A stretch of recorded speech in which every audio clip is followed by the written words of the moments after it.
Hello and welcome to the University of Plymouth Social Science Social. This event is part of the ESRC's Festival of Social Science, a celebration of the social sciences that illustrates the breadth of social science research and one which emphasises the importance of the social sciences to our social, economic and political lives. The presentations you're going to hear today are drawn from across the social sciences, but all of them speak to the complex characteristics of many of the issues that have plagued 2020. First up, we'll have Lindsay Badger, a PhD student in Plymouth Business School, who will talk about her research around mental health issues at work. While undoubtedly important before, the links between work and mental health take on a new urgency in today's strained working environments. Next will be Suparna Bagchi, who is researching the implementation of multiculturalism in primary schools in Plymouth, against a backdrop of an increasingly diverse population, alongside marked increases in racially motivated harassment and violence. The emergence of the Black Lives Matter movement illustrates the urgent need to embed a meaningful multiculturalism within early years education.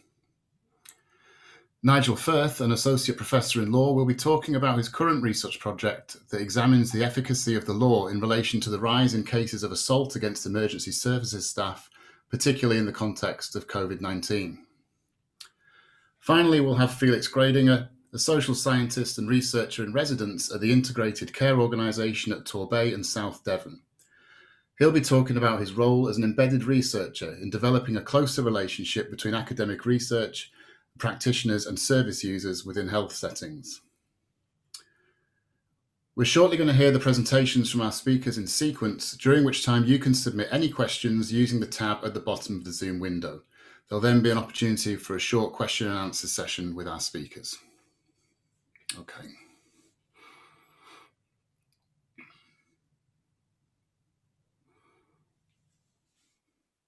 Hi, my name's Lindsay and I'm here to talk to you about mental health issues at work from different perspectives. So the reason I'm speaking to you about this today is that there is a really large cost to the business around mental health issues at work. So current research suggests that mental health issues cost employers between 33 and 42 billion a year, which can be broken down into areas of absenteeism, so people going off sick due to mental health issues, presenteeism, so people going to work when sick and it affecting productivity and performance, and staff turnover. They're the kind of three key issues on what creates that cost for the organisation. It's estimated that 1.5 million people in the UK are in work with a diagnosed mental health issues, and probably around a further 3.9 million have symptoms of mental health issues but are not diagnosed and are at work. So not only is it a real kind of business issue, it's also a real individual issue. It's affecting a lot of people. So barriers at work that people with mental health issues are facing are issues around inflexible workplace regulations, stigma and discrimination. So depending on what research you look at, it's estimated between 20 and 30% of people report that they have felt discriminated against once they had disclosed their mental health issues at work, because so they were discriminated and faced stigma and discrimination due to the mental health issue. Limited support and protection, even though it can be argued that mental health issues can fall under the Equality Act and could be argued to be a protected characteristic, many individuals report limited support and protection, and also the impact that symptoms and side effects have on medication. So there is a real kind of business case, but also a moral case for looking at mental health issues at work and trying to improve the experience of work for individuals with mental health issues. However, currently the literature is really bitty. There isn't a kind of holistic, comprehensive picture of what mental health issues, what individuals' experience of work looks like, and what factors are influencing and shaping that, to learn from that, to try and kind of encourage a really thriving workplace for individuals, to hopefully reduce those business costs and reduce the cost to the individual. So I conducted semi-structured interviews with 20 individuals with diagnosed mental health issues and 18 line managers. So basically I just kind of had a chat about their experiences, so the individuals' experiences of work and line managers' experience of managing people with mental health issues. So for the individuals with diagnosed mental health issues, I had 6 males, 14 females. They range from the ages of 25 to 60 and from a variety of sectors. For the managers, I had 9 males, 9 females, equally from a large variety of employment sectors.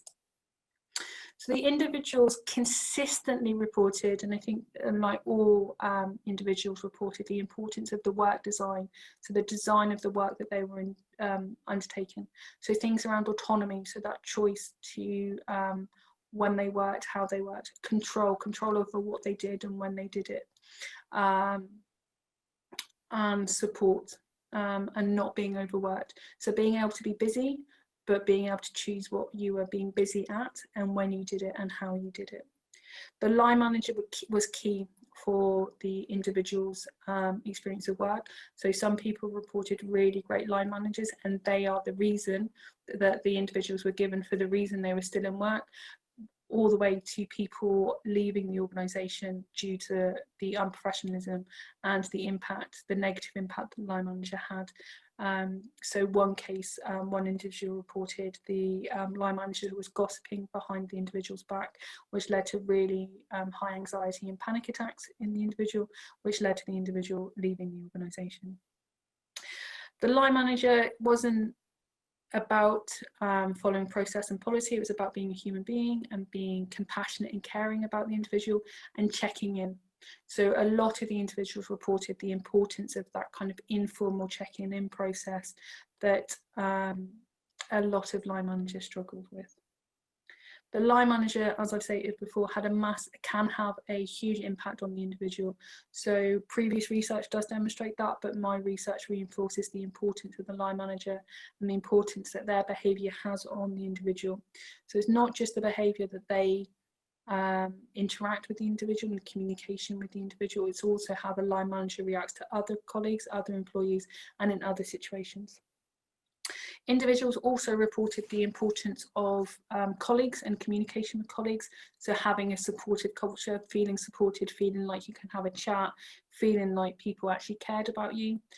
But all individuals reported that came from the line manager. So if the line managers were a caring, compassionate individual, then the team were as well. Organisational processes were really important. So not just those not the fixation on formal processes. So once you hit a certain place, you go to a performance review and then it's a X, Y, and Z and continuing on. It's actually seeing those processes as places to provide support if needed, to evaluate what work is being done, how that's going for the individual, and taking it in a bit more of an informal process rather than those formal processes. All of the individuals acknowledge that their mental health issues can impact on performance, but not just negatively, it can also impact them positively because they can work harder when they feel like it, and they feel a real sense of commitment to the organisation to be the best they can be. The key thing, though, that emerged from all my interviews with individuals with diagnosed mental health issues was the importance and the need and the desire to be treated as an individual rather than just an employee. This is where the importance of checking in on them, asking them how they are, asking about their day, asking about getting to know the individual, asking about what's important to them. And it's not just looking at them as a outcome or a productivity or a performance issue, is actually seeing the individual involved in all of that. Key thing, all my interviewees stated the importance about being treated as a human being.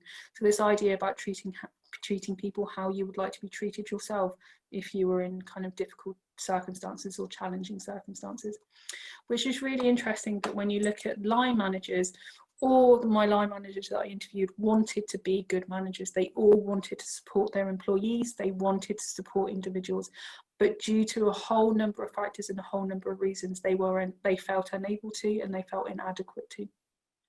So all my line managers discussed the issues of lack of resources to support individuals. This could be time, this could be training. None of my line managers have ever had training on mental health issues and supporting mental health issues. But also the lack of emotional energy. So a lot of these people were dealing with really large teams with a lot of different personalities, a lot of complex issues, a lot of range of issues, and not feeling supported to do that.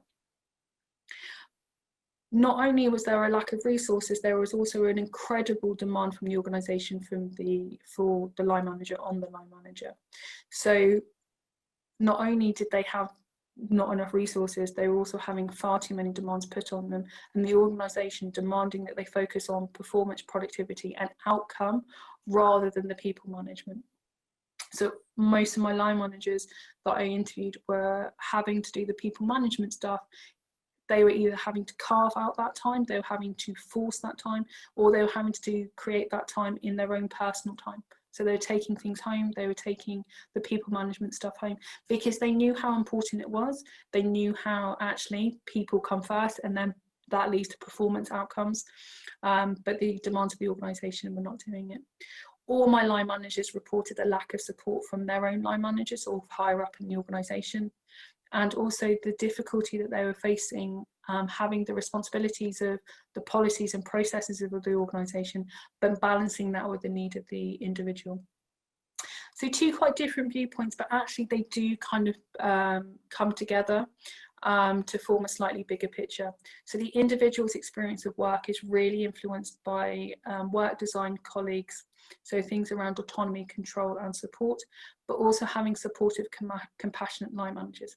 However, line managers really struggle with this due to the demands and lack of resources that they have at work and in work, which I find a really interesting dynamic, that individuals are reporting this importance of compassionate and supportive line managers.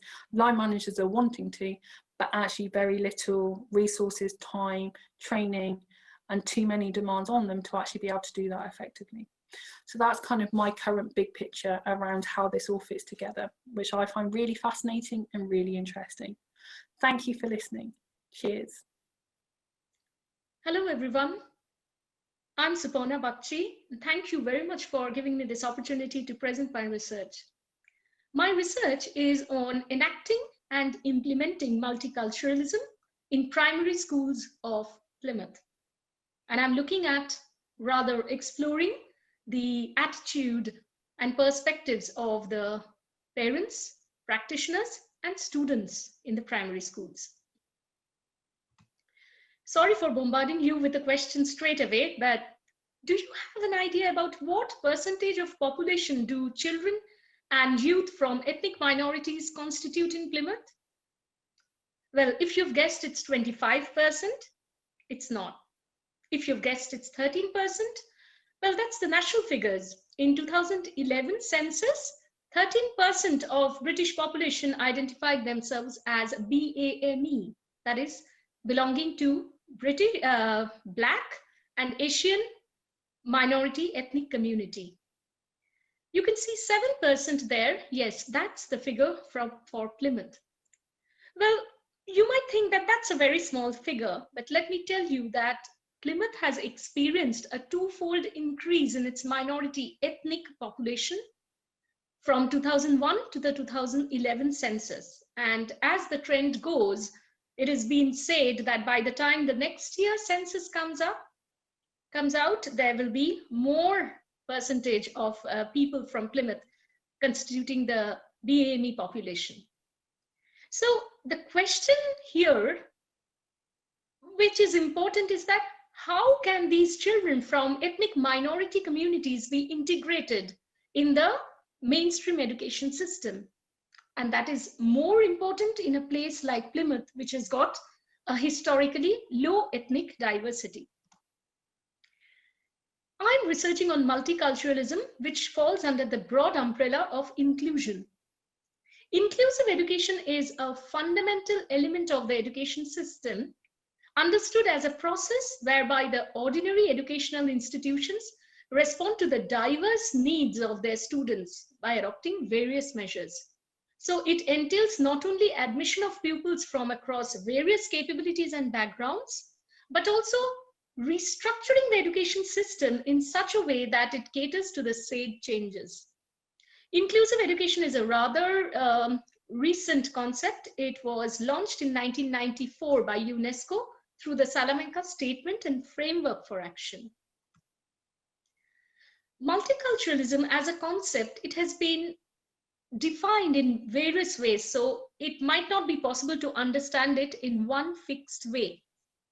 For instance, it's said that one of the chief characteristics of multiculturalism is public recognition and accommodation of minority cultures, be it in the design of legislatures, in the formulation and interpretation of laws and policies, or in the choice of rules to govern public institutions. Leading multiculturalists of Britain like Parekh and Maudud, they have said that multiculturalism involves a two-way process involving mutual adaptation by both the majority and minority groups and individuals. Multicultural education has also been defined as something which is based on equity that is imparted by the teachers through various culturally responsive teaching procedures and techniques aimed at facilitating the students from diverse backgrounds and all social classes. However, the definition that I am going to use in my research is multicultural education thought of as something including two essential elements: an education which will include equity and cultural awareness. That is, fulfilling the educational and other requirements, social, emotional requirements of the ethnically diverse children, and also preparing all pupils for a multiracial, multicultural society that Britain presently is. My aim is to explore cultural awareness at primary schools of Plymouth. My research questions include: how do schools implement the guidelines laid down in the national curriculum with respect to the promotion of multiculturalism? How do policies around multiculturalism relate to inclusion of children from ethnic minority communities? How is multiculturalism incorporated in the life of the school? Is it a one-time or a tick box exercise, a one-off exercise, or it's continued right through the entire term and session? And finally, how do the children, parents, and practitioners experience cultural awareness? Research on ethnic minorities are mainly conducted in places with high ethnic minority population. While this is important, I do feel that research on ethnic minorities should be conducted in places like Plymouth, which have got a low ethnic minority population. It is equally, if not more important. This is because here the majority community does not have any interaction with them, because these people are less in number compared to other parts of the country. So when there is no interaction, there won't be any knowledge of them. So unless and until you have knowledge of these people, how can you be able to acknowledge and recognize and appreciate them? There was a study in 2013 conducted at the University of Plymouth by Debbie Cotton and her colleagues on the gender and ethnicity attainment gap.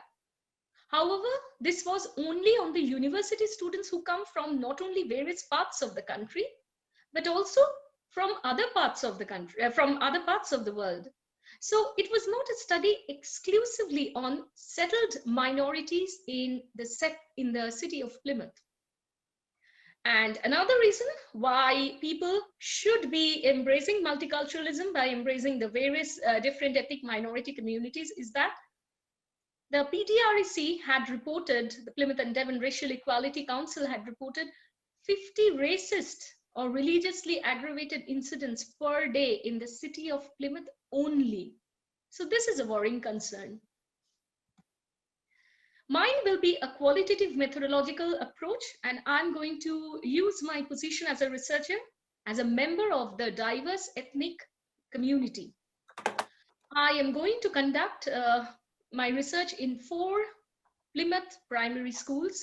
There will be documentary analysis, classroom activities with all the students, semi-structured interviews with parents and practitioners in order to understand their perspectives and experiences. Mine will be an interpretivist approach, where it is said that there will be not one truth, but there can be lots of ways of looking at one particular thing. So mine will be an interpretivist approach using the socio-cultural theory of Lev Vygotsky. The biggest challenge is, no doubts for guessing, COVID-19. In these challenging circumstances, it will be a last thing for the schools to say that, okay, you can come over, they can, that you will be invited, a stranger researcher will be invited to conduct research in the school, move around with different children and conduct research on a rather sensitive topic. So my research is one which I have designed in a way that it will be mainly conducted remotely. So the interviews will be via Zoom, the activities with the children will be conducted by the teacher, but I have designed the activities. There is a small size data, despite there have been an increase in population from ethnic minorities, there are less people, but I intend to have an in-depth data rather than an in-breadth data, so that my research can help to give an idea of what the picture is like in other towns similar to Plymouth, in demography, like having a low ethnic minority population, and also in terms of its remoteness and poor connectivity with the rest of the country. I feel sincerely that my research can contribute to ongoing studies emphasizing on the need for a multicultural curriculum by looking at the various different themes of inclusion, diversity, and multiculturalism.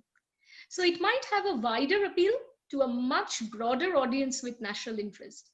And finally, my research can give guidance to the policymakers in Plymouth to identify potential areas where culturally relevant intervention programs can be introduced. Thank you. Any questions? Hi, so my name's Nigel Firth. I'm a lecturer at Plymouth University and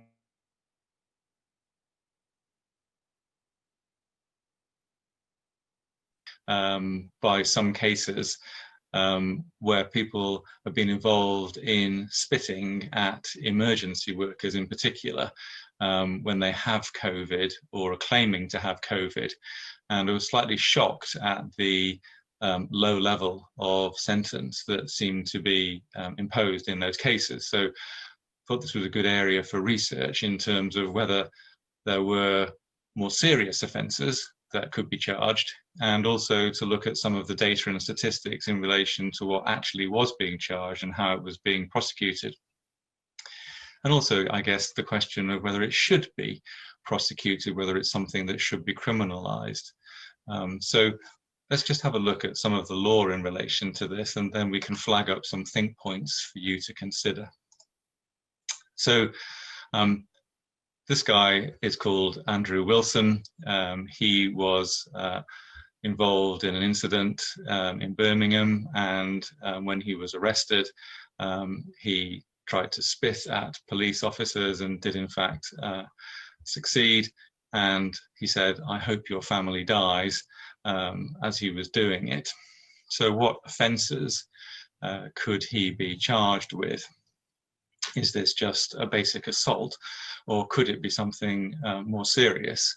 And should it be exacerbated because of the fact that it was on an emergency worker? So just by way of kind of consolidation, in case you're not aware, the main elements of a crime, you have to have what's called the actus reus, the sort of act usually, the mens rea, the guilty mind, and no defence. So what sort of crimes could be charged here in the light of thinking about the actus reus and the mens rea? So on a sort of sliding scale, at the bottom is what's called common assault. And there are two sorts of common assault. There's a psychic assault, which is more the kind of threat of doing it. So you cause the victim to apprehend immediate and unlawful force. So it's not just putting someone in fear. They have to apprehend force of some kind, and we'll come back to that in a minute. But clearly some of these cases do involve the threat of spitting at somebody. The second type of assault is a battery. And here you actually have to have the application of unlawful force. Well, it's unlawful if you don't consent to it, which you won't in this situation.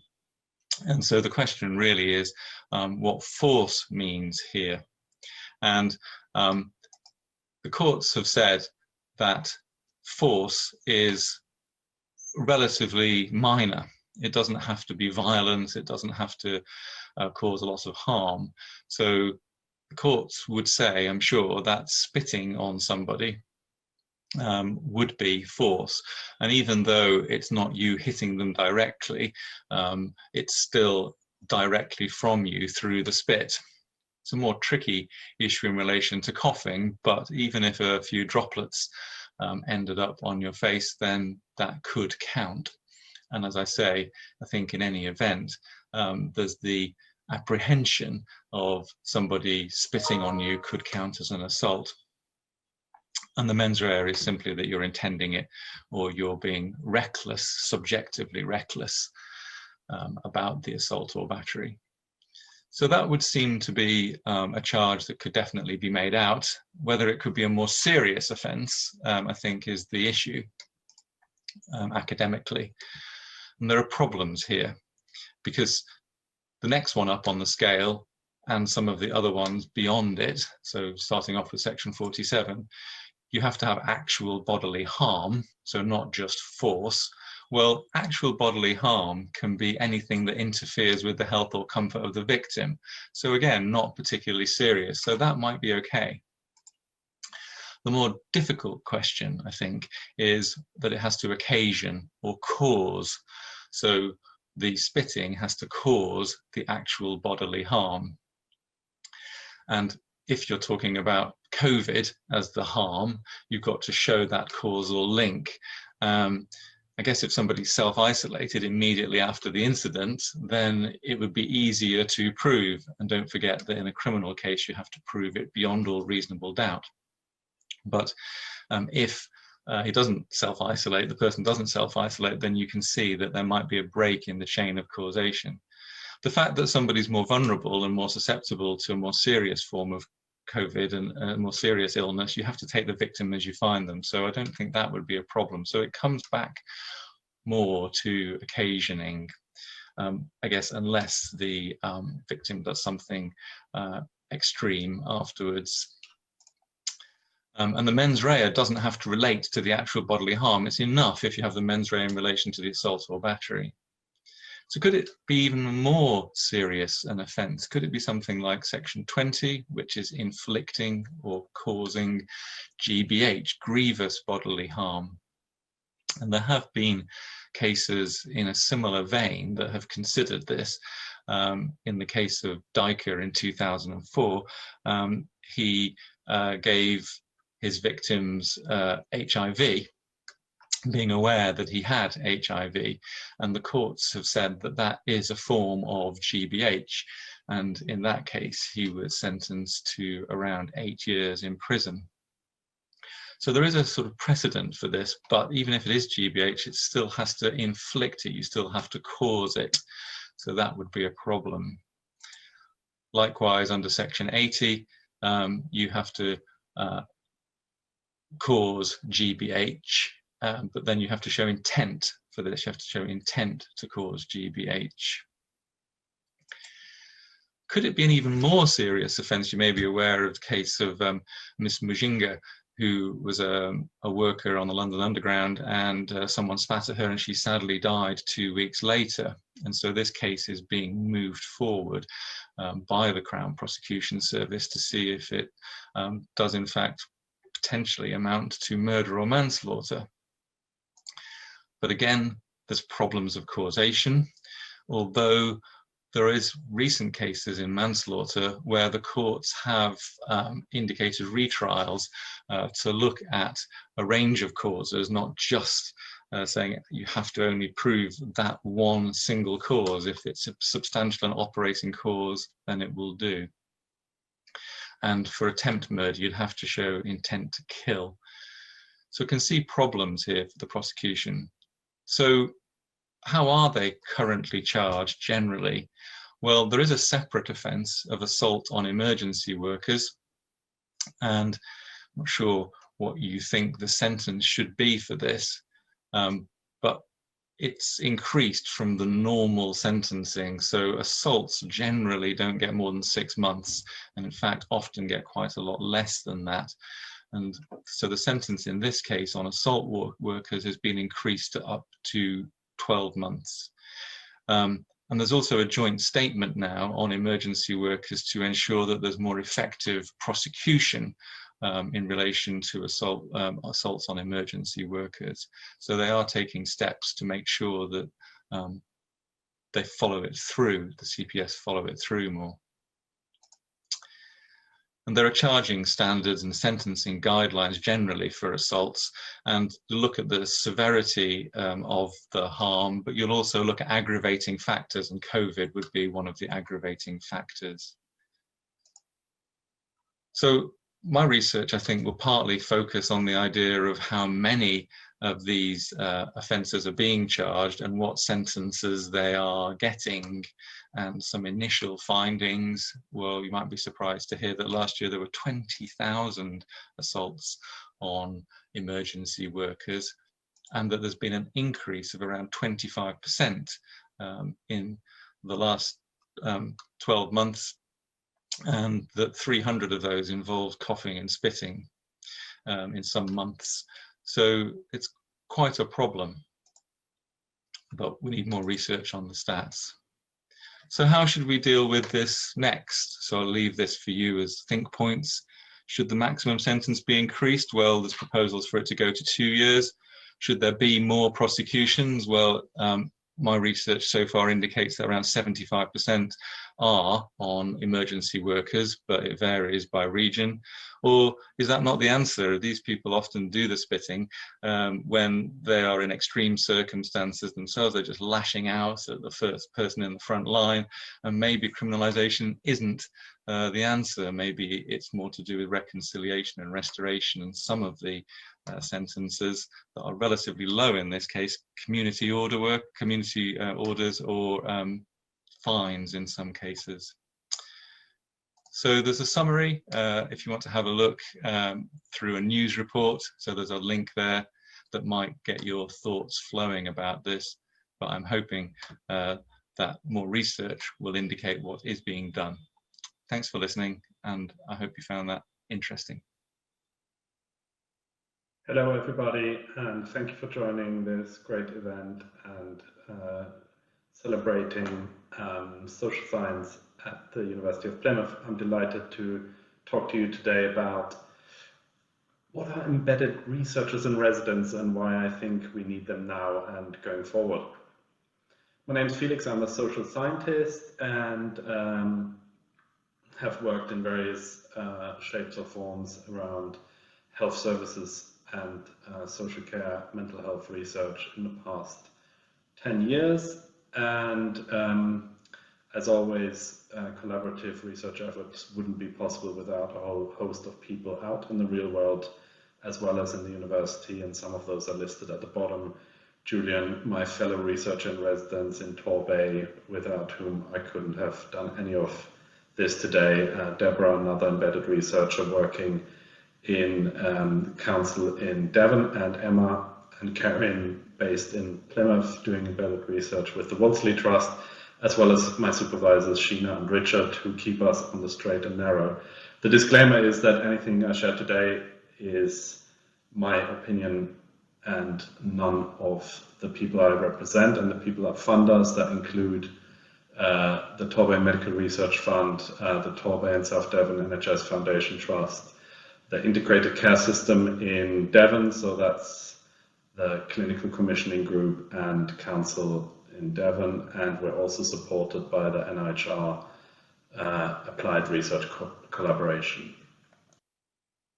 So what are embedded researchers in residence? So action-based participatory research, which has got a long tradition, has been around for a long time, and these approaches have been tested in various other public services areas, in education in particular.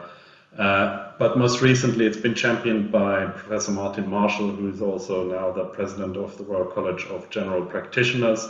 He's a GP and quality improvement specialist at UCL, and there's a link here to give you a bit more, hopefully accessible information about what it means and how to be permanently located within host organizations in health and social care services, with the purpose to evaluate in real time on feedback and feedback on service changes, and making sure that you bring in generalized research knowledge as well as local knowledge that is more anecdotal, more contextual, more relevant, arguably often, and focusing on coming from a standpoint of making sure that services are centered around the people they serve in. And there's a large research program by Ellie Lloyd and others around person-centered coordinated care for people with long-term conditions, people that live with frailty, people that are lonely and isolated.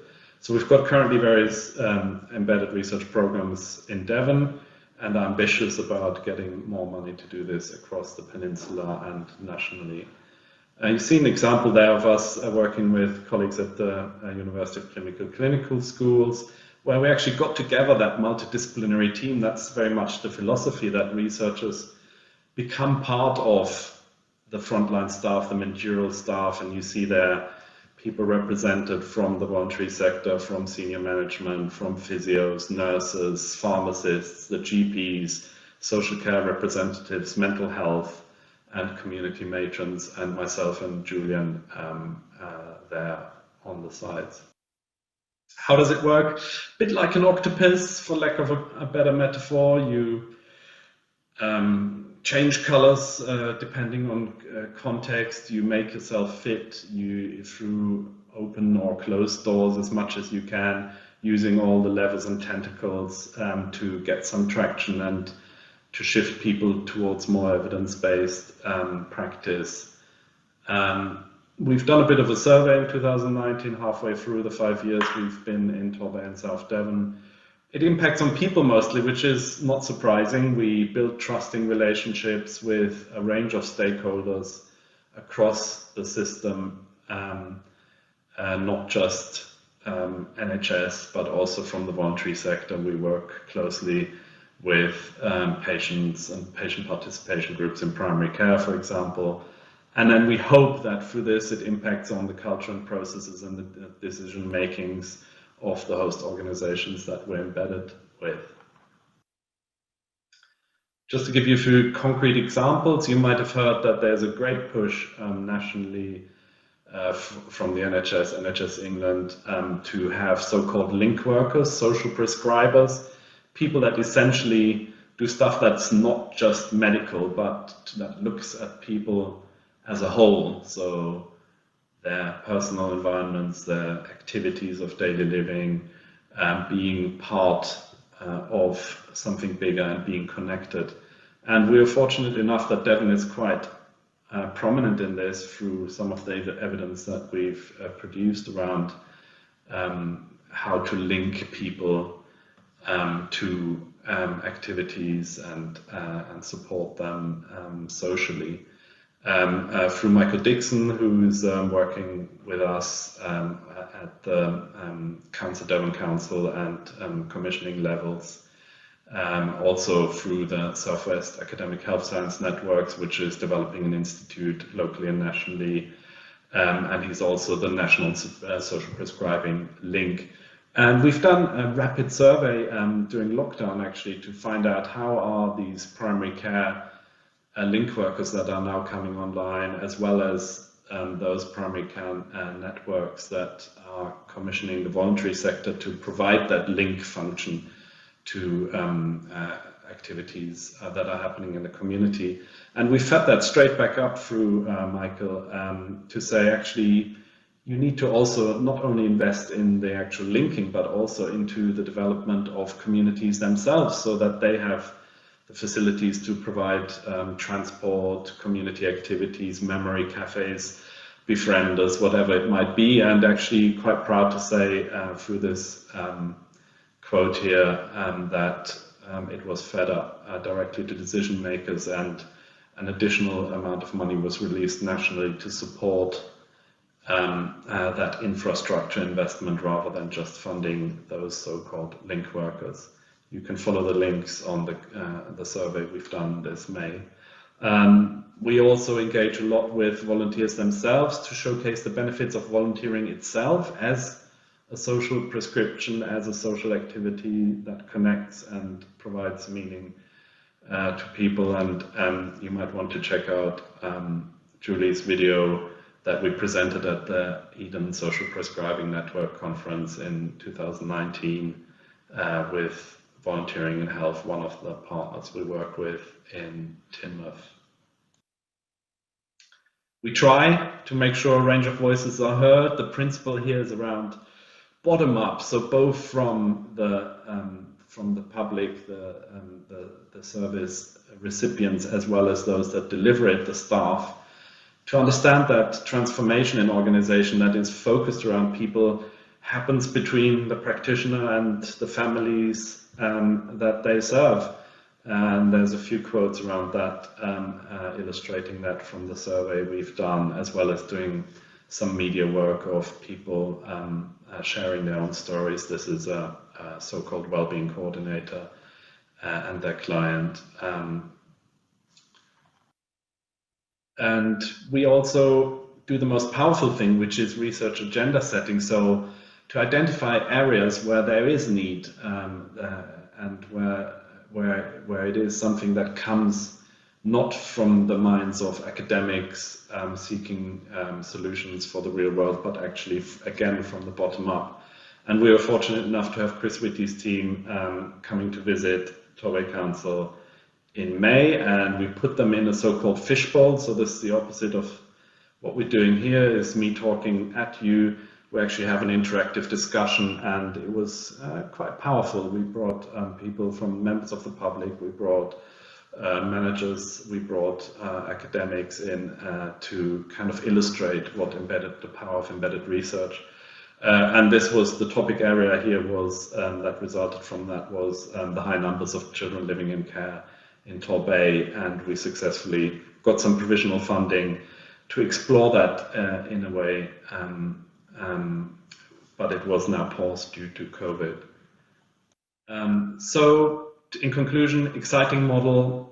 It is not without challenges, mostly around the time it takes to engage and for that to be rewarded by academia, and then finding capacity in the system and the stakeholders and building that and managing those expectations. Thank you so much.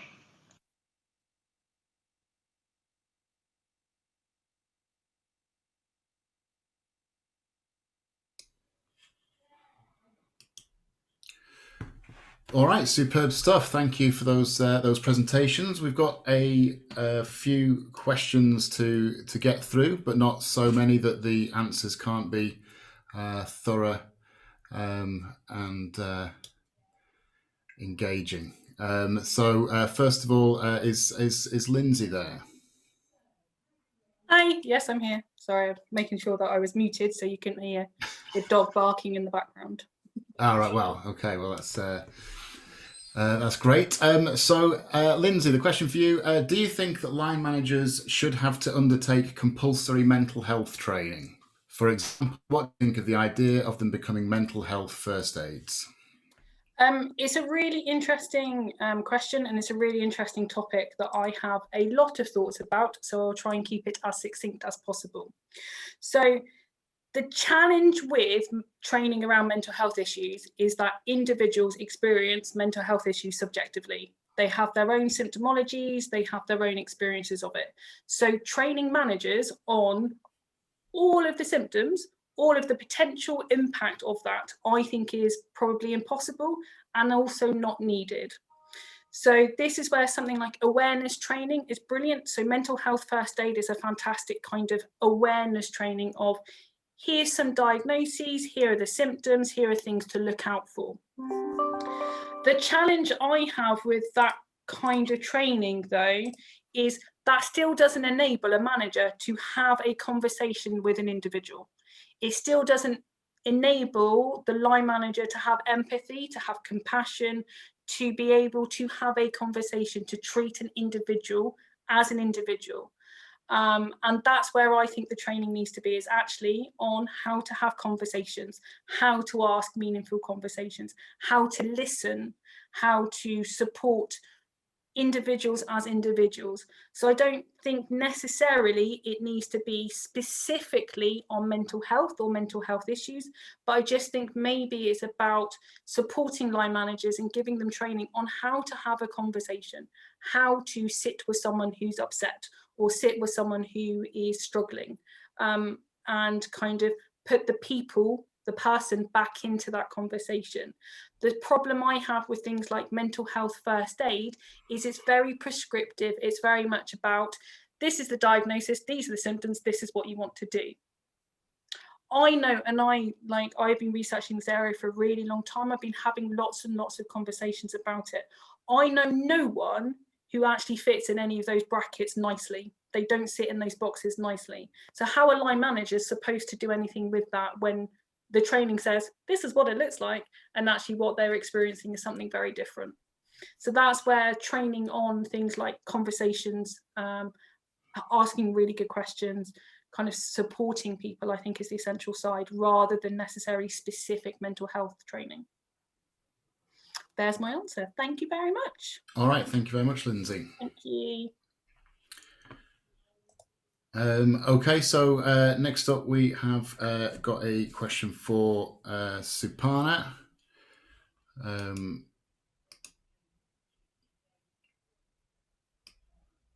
Okay, so are you able to hear me all right? I think you're still muted. Yes. Ah, superb.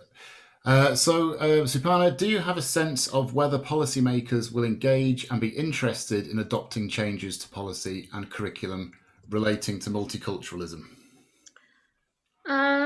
My research is actually not on policymakers, on how they are interpreting things. It's more about how multiculturalism is experienced in the school.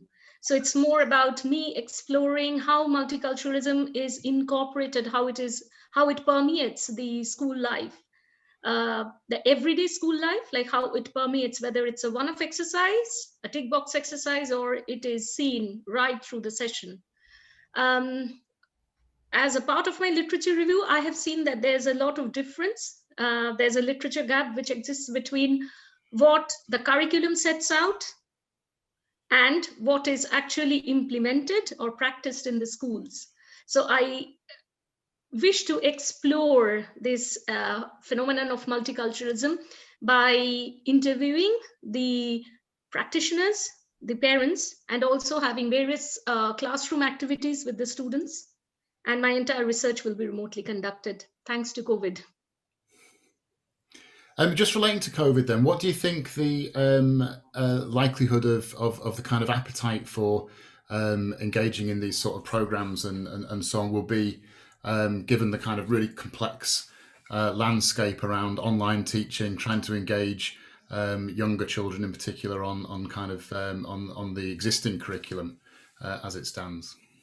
It will be conducted by the class teacher on my behalf. So I have designed some classroom activities which will be conducted by the class teacher.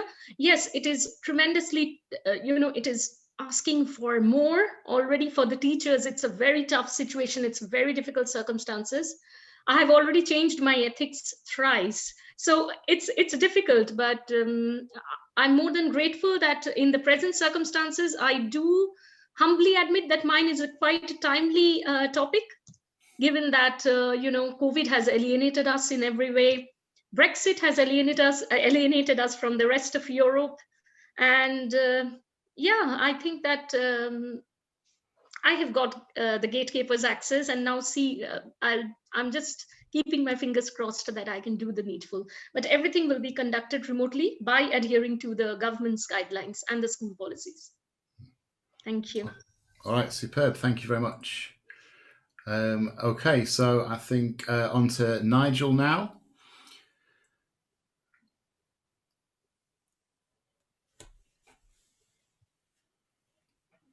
Nigel's receiving a flurry of questions.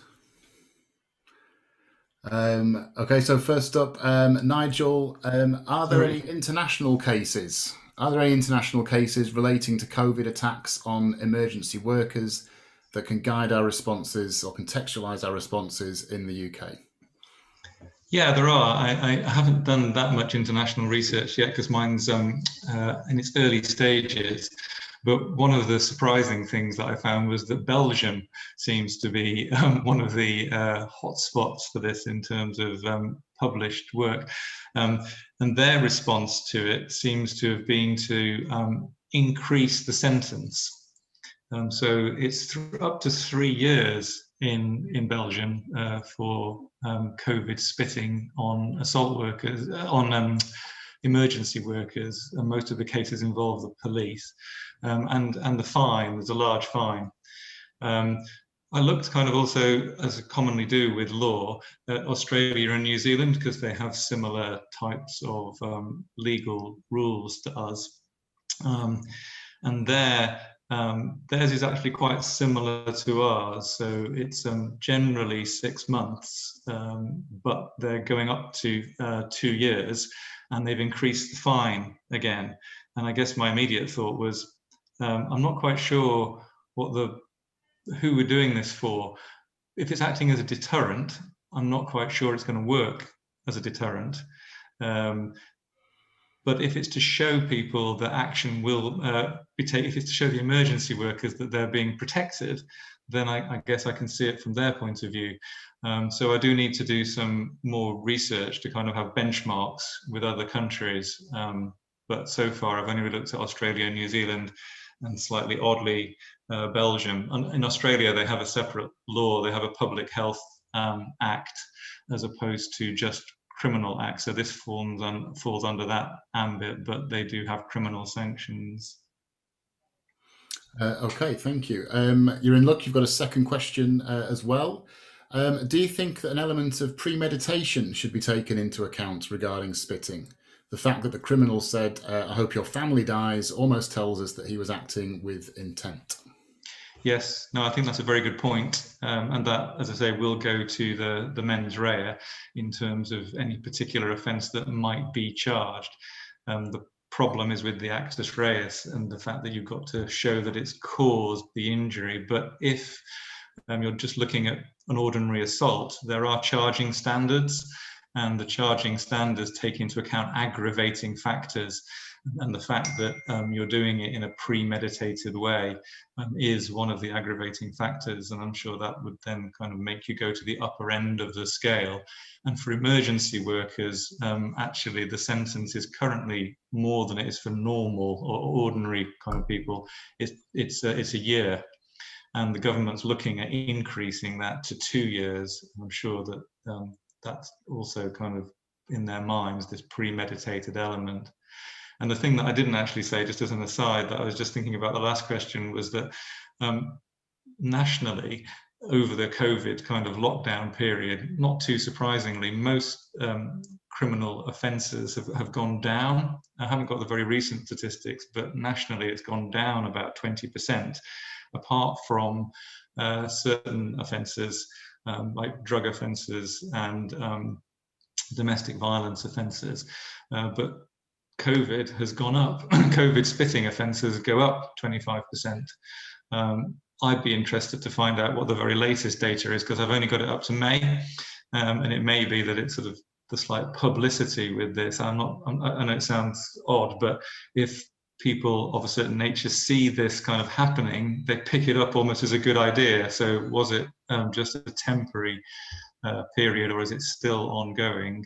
And has the sentencing and the prosecution of these, because locally in Plymouth, my contacts with the CPS are saying they're pretty good, and they think about 70% of the cases are actually being prosecuted, but it's much lower in bigger cities like Birmingham, which is the only place I've really looked at by comparison at the moment.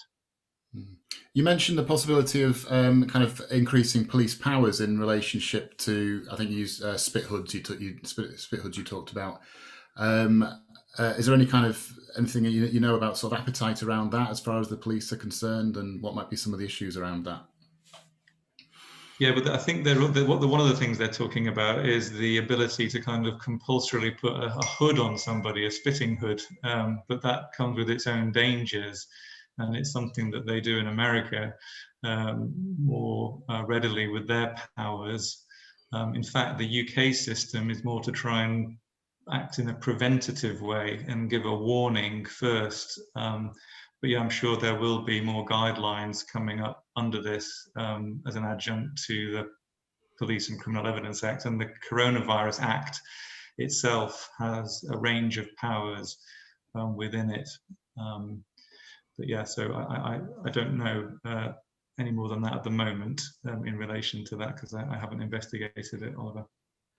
Right. Okay. All right. Well, thank you very much. We better move on to a question that we've got for Felix. Felix, do you think that embedded researchers are even more relevant now due to the requirement to speed up research in the NHS in order to react to the pandemic? I mean, the short answer is yes. However, it's already, pace and being flexible with study protocols and being responsive to co-designing our study design by having a really open research question around how do you do person-centered coordinated care, how do you integrate health and social care in the voluntary sector and other public services. So it is already written in it. And I guess the example I gave around the voluntary sector, where we just did a really quick and dirty online survey with practitioners at the front line as this NHS policy was coming in around link workers in primary care with the new primary care contract. So we were right there at the time, ready in the system. We made an agreement to release some resource to do a bit of data collection. It was fed up. We were lucky to have, stakeholders that fed it up straight to ministerial levels. And, unbureaucratically, more monies were released to provide infrastructure funding for those link workers that are employed by the voluntary sector, which is a great impact example of how you can make these rapid cycles of feedback from local dynamics up to national policymakers. And yes, it is happening. I mean, we're just, with Susan Ike and others, we've just submitted a large, ambitious proposal for a year infrastructure capacity building proposal to the NHR around social care. And it took a year, a two-stage competitive process. The funding systems are laggard around that, but I'm, pleased to hear that there's a lot more, quicker tender processes targeting COVID responses going out. However, I would argue, we are already there, and I would argue we need embedded researchers everywhere in the country to be able to be this responsive and impactful. All right, thank you very much for that, Felix. We have actually got one more quick question for Supana, if she's able to get back in on the action.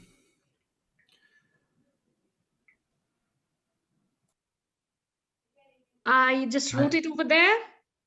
Hello. Yes. Yeah. We've got another question for you, which I'd like to be able to ask, but you won't have that long to answer, I'm afraid. Do you think that primary and secondary socialisation should put more emphasis on integration and expose younger children on differences in culture? Yes, that's the one I have answered over there. Oh, you've answered that? Yeah. If I can reread it, I have just, but I cannot have exposure to the entire script. I can see. Yeah, I just want to say here about Lev Vygotsky's socio-cultural theory, which says that even before our birth, human beings get used to the socio-cultural and historical practices of their communities, of their family, and of society at large. So it is important for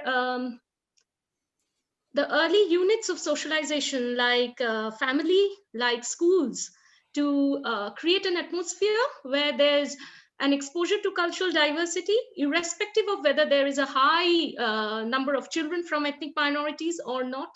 And that will prepare all the children, whether they are from the majority or the minority communities, to appreciate all cultures.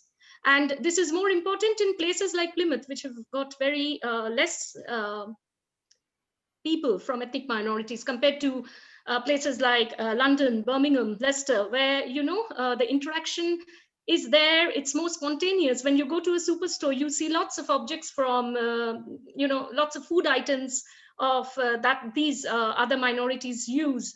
You can see them at sale. When you drive across the street, you can see various houses lit up because of Diwali or Hanukkah or other festivals. But here, there's exposure of this knowledge, and appreciation is less. So it is important to have and to embrace it in the curriculum in such a way that it is not seen as a pressure from outside, but it is like an everyday activity. So that's what I would like to explore. All right. Well, thank you very much for getting back to that one. Well, it just remains for me to thank our speakers again, and also to extend our thanks to all of those behind the scenes who have worked hard to make this session a success, particularly Susan Ike, the events team here at Plymouth, and also the tech nerds at First Sight Media. Thank you for making the technology work seamlessly. If you've enjoyed this event, then please show your appreciation in the feedback form that will be available at the link provided, and sign up for some more ESRC festival events.